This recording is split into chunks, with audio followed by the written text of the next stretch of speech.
Sudah? Sudah.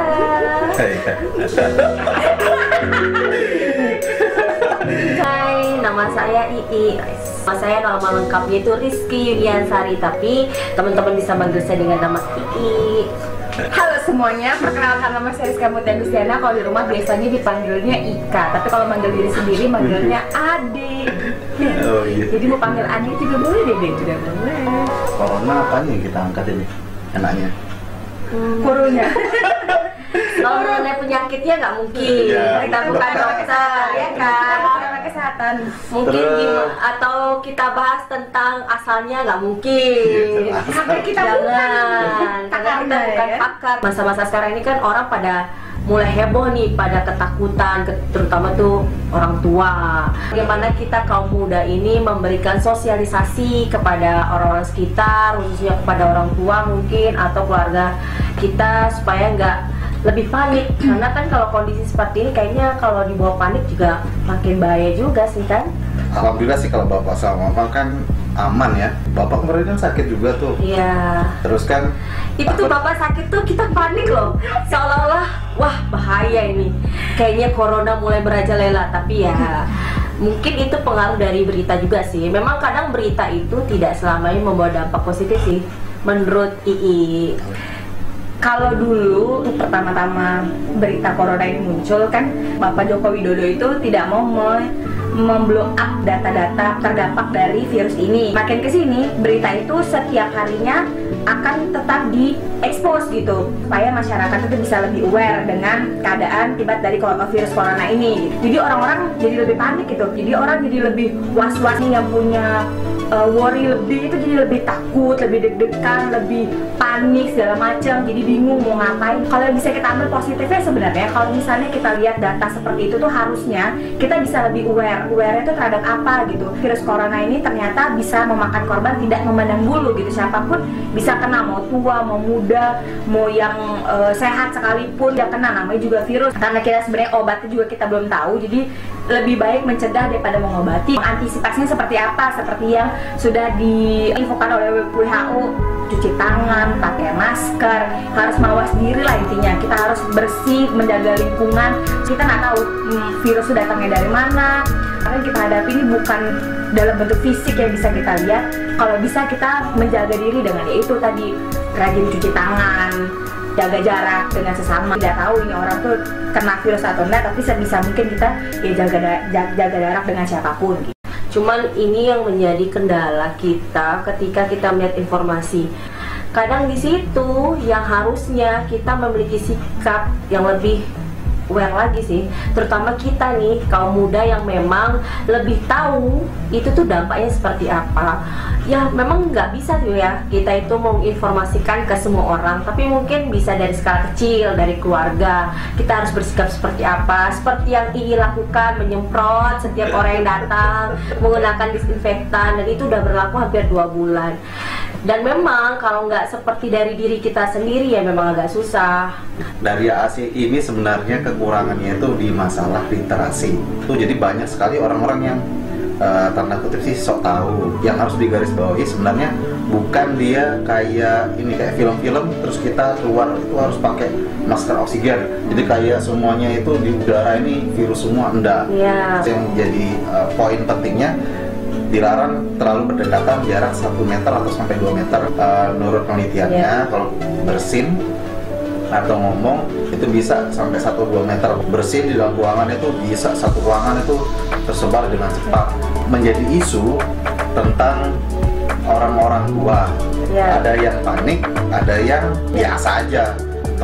Di Lombok kan terkenal kemarin tuh demo karena masjidnya ditutup. Entah itu pro kontranya seperti apa, yang jadi poin penting itu kan bergumul. Iya. Berarti kan berdekatan. Nah, secara tidak langsung berarti orang-orang di sana literasinya kurang. Kenapa dibilang literasinya kurang? Masih berani berdekatan dengan orang-orang lain yang di luar sosial circle-nya, atau bilang tuh lingkungan sosial. Maksudnya sosial circle nih AA, II, IK ini satu sosial circle, jadi kita ngobrol seperti ini. Nah, kayak gitu tuh masih aman karena kita di sosial circle yang sama. Jadi kita masih tahu. Jadi kalau ada yang nauzubillah sih, misalnya ada yang kena, ya kita satu keluarga harus dikarantina semuanya, bukan satu orang dua orang. Nah kayak gitu. Nah yang kamu tak pelarangan ibadah, Tempat ibadah, beribadah. ya, beribadah. Nah itu sih gimana? Kenapa sih pemerintah itu ngeluarinnya himbauan bukan aturan? Nah, kalau kita bicara ibadah itu kan berkaitan sama agama. Sebenarnya itu hal yang sangat sensitif saat ini sebenarnya kalau kita bahas. Cuman kita harus balik lagi. Yang namanya ibadah itu kan hak privasi setiap manusia. Ya. Sudah diatur jelas sama Undang-Undang Dasar bahwa setiap manusia itu memiliki yang namanya hak asasi. Hak asasi salah satu adalah beribadah, menggunakan tempat ibadah. Cuman kan kita kembali lagi pada sikap pemerintah. Kan ini untuk kebaikan bersama kan. Sebenarnya tidak ada masalah karena itu sebuah kebijakan yang dilakukan oleh pemerintah sebagai hak pabriknya. Nah, ketika ada hak publik berbicara, maka hak privat terkadang harus dikesampingkan. Apalagi itu untuk kepentingan bersama itu nggak ada masalah.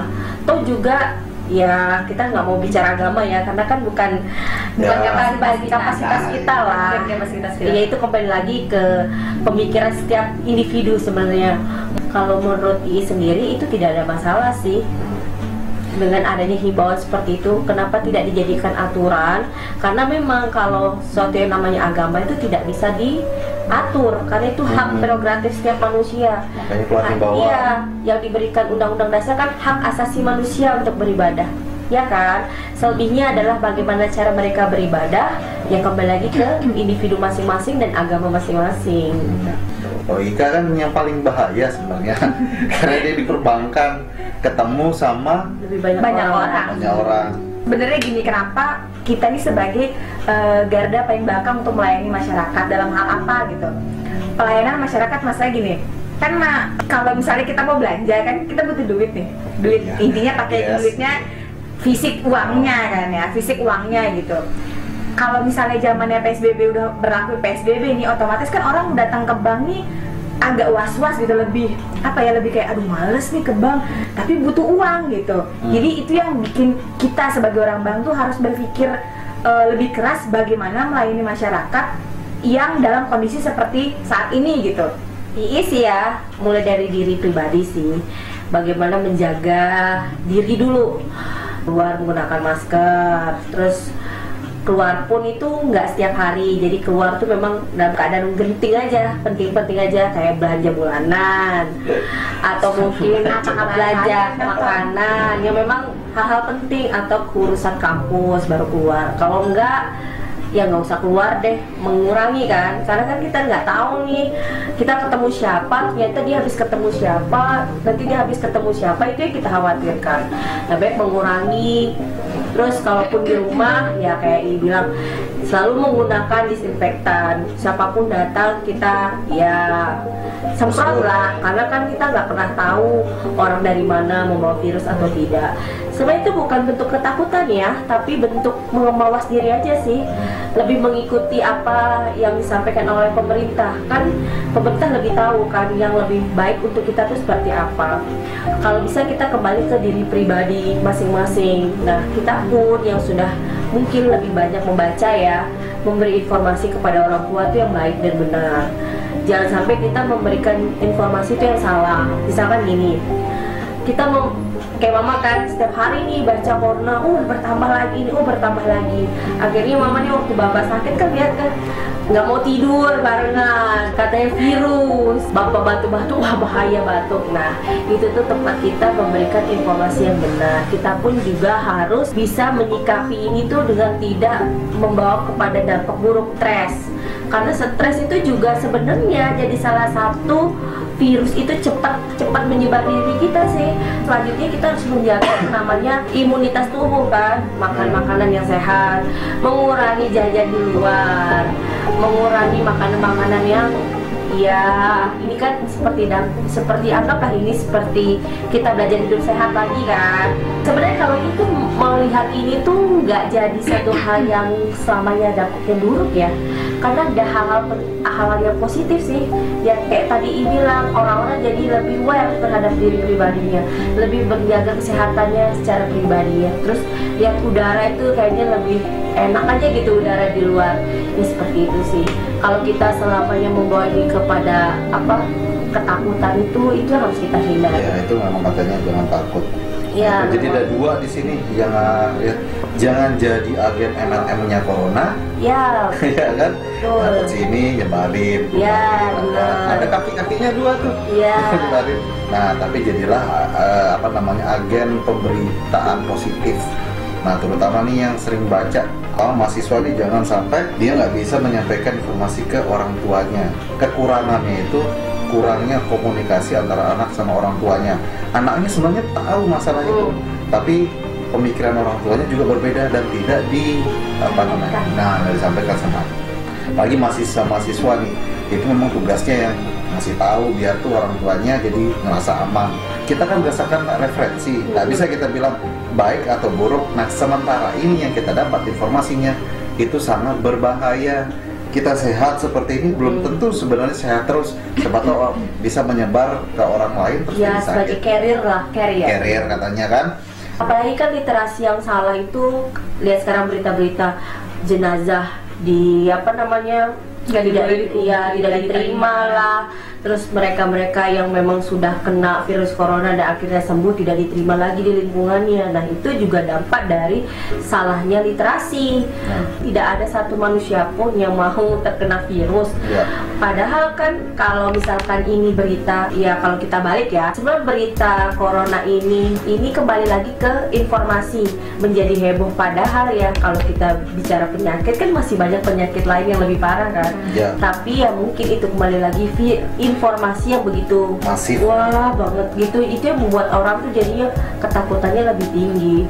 Tapi catatan penting juga buat orang-orang yang sudah dinyatakan ODP atau PDP gitu, jangan dijadikan sebuah aib gitu. Jadi marilah kita bersama-sama untuk memerangi gitu. Kayak misalnya ada beberapa berita tentang pasien yang kabur dan segala macam, tidak mau mengaku dirinya termasuk PDP atau ODP gitu. Misalnya jangan egois gitu. Kenapa dibilang jangan egois? Mungkin mereka nganggapnya kayak saya sehat gitu, tapi kan kita tidak tahu gitu virus yang ada di dalam badannya itu seperti apa gitu. Saat ini kita butuhkan itu bukan lagi sekedar obat atau penyembuhan, tapi kekompakan setiap individu, baik itu pemerintah dan pribadi orang itu masing-masing. Bagaimana memberikan informasi yang jelas dan benar kepada masyarakat. Jadi yang perlu kita lakukan sekarang tuh memberikan informasi sebesar-besarnya, tapi bukan memberitakan sebesar-besarnya. Menurut itu dua hal yang berbeda. Seharusnya masyarakat memberikan sekat pada dirinya untuk menjaga supaya tetap sehat. Itu aja sih kalau ya. Balik lagi karena pernah nonton juga beberapa pendapat yang lain. Kenapa media itu memberitakan besar? Karena di sana ladang duitnya. Lagi susah. Mulailah dari hal kecil, dari lingkungan sosial. Tetap balik lagi ke mahasiswa. Tingkat kritisnya kita kan pada mahasiswa ya. Waktu kita ada informasi kita olah. Nah, saatnya sekarang ini mahasiswa buktikan, selain demo tentang kebijakan, ya ayo kasih tahu ke orang tua sekitarnya. Karena kritisnya mahasiswa diuji saat ini.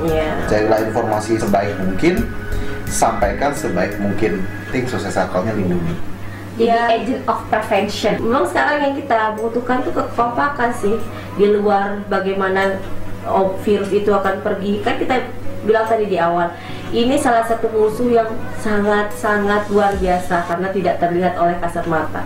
Tapi ya itu berarti apa? Setiap musuh harus dilawan dengan kekompakan kan. Itu aja sih yang penting sekarang. Ya, kekompakan dalam menanggapi menanggulangi. Bukan kekompakan, kita ngumpul bareng ya. Dilarang berkumpul terlalu ramai. Ya. Kalau nikah aja nggak bisa rame-rame ya kan, bukan kompak sih. Juga. Yang penting kita ini harus menjaga imunitas tubuh dulu sih. Yang bisa kita simpulkan, oh ya jangan lupa nanti kan undang tuh di grupnya sekawan ngisi tentang materi. Nah itu salah satu juga menyumbang keilmuan.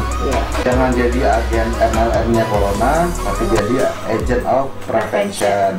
Berusahalah bermanfaat bagi sekitar, terutama orang tua. Balik lagi keluarga. Ya itu ya, jadi agen prevention terutama mahasiswa, jangan lupa sampaikan ke orang tuanya. Sekian mungkin dari obrolan santai kita saat ini. Sampai jumpa di video selanjutnya. Semoga ada sesi selanjutnya dan ada manfaat dari sesi selanjutnya. Amin. Ika. Ya, kita pamit. Wassalamualaikum warahmatullahi wabarakatuh. Dadah.